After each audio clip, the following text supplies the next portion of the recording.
Hi, today we're going to be making air fryer tater tots.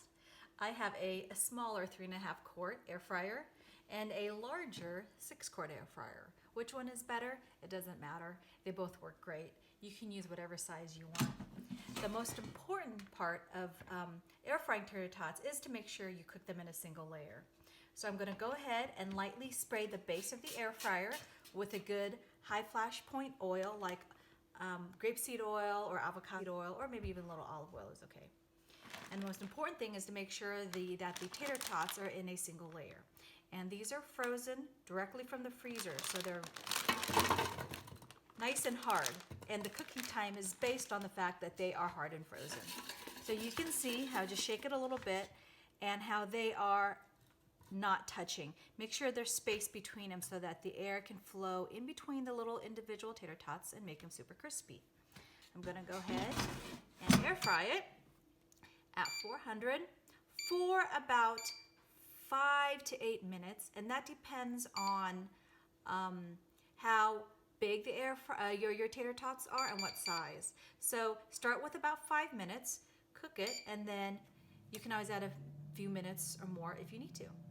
Okay, here we are, the first 5 minutes. You want to give it a nice shake. So they're looking for really good, really good. So you can, at this point, you can decide if you want them a little more crispy, add about another 3 minutes or 2 minutes. Again, you know, every air fryer cooks differently, and all tater tots all have different kind of sizes and shapes. So you're gonna have to test this based on the tater tots that you buy and your air fryer. So I like mine a little more crispy, so I'm gonna add it for about another 3 minutes.